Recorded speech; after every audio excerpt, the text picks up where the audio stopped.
Hi, I'm Becky Brune, and welcome to A Becky in France.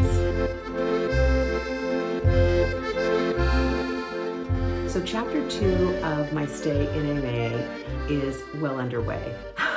I had to make some adjustments for this solo portion of my journey, but after a week, I'm reoriented. I am back to studying my French, which I had dropped earlier. I just had such terrible brain fatigue and I could not concentrate on it.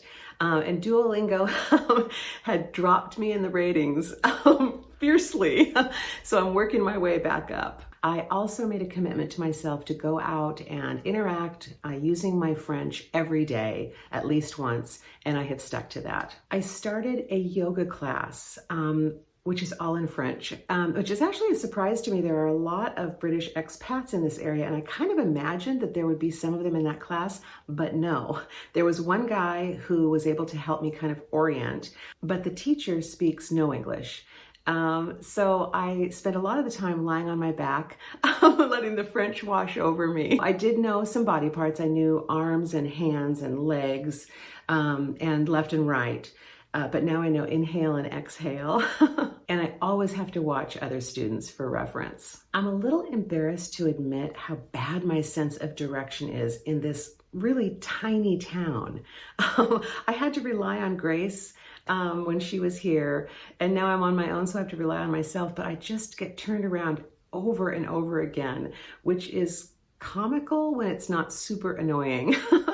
But at least I am on foot. When I dropped Grace off at the Bordeaux train station, I also dropped off my car. I did this little orientation animation on my walk to the grocery store, which is about 2.5 miles round trip. In town, there is a little convenience store, and there is the Thursday market. So I can get things here, but everything is closed on Mondays and intermittently throughout the week. And I'm just not used to planning ahead like that. I'm so American. And one day I even missed the supermarket.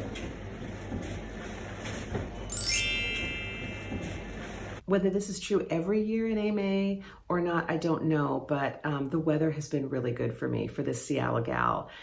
It's rained about 50% of the days, not constantly, but drizzle and sometimes a downpour. I have my usual Seattle clothes, lots of layers, and that has worked well. What I have here that I do not have in Seattle is a gorgeous outdoor space for when it is sunny, and I have been loving that. What have I learned here? One thing is go to the bakery early in the morning because a pain au raisin fresh from the oven is a miracle, but that same pastry at 11 a.m. is just okay. I have also learned to send text and email messages when I need to communicate with somebody, and that has been really helpful. I wrote an email to my yoga teacher, Fanny, after the second class, just to communicate to her why I'm here and that I'm enjoying the class, and she has been really kind and attentive in class since then. And Veronique, the Airbnb host who I have been actually kind of terrified of, I knew that she was worried about her plants in the backyard, and so I sent her a text to tell her that I had watered them one morning. After that, she brought me some really nice, very ripe figs and 2 peaches she said were the last of the season. And later she brought me some porcini mushrooms that she had foraged. Now I'm going to say about the mushrooms, it was on a very rainy morning that she got them, and they had little slugs on them and other insects. I did my best. I cut up the good parts and I sauteed them with some zucchini and tomatoes, and I did eat a helping of them. But the memory of the slugs kept me from eating the whole thing. Before I came, I was most worried about the loneliness, which has not really been a problem. I live alone at home, so that's the same here.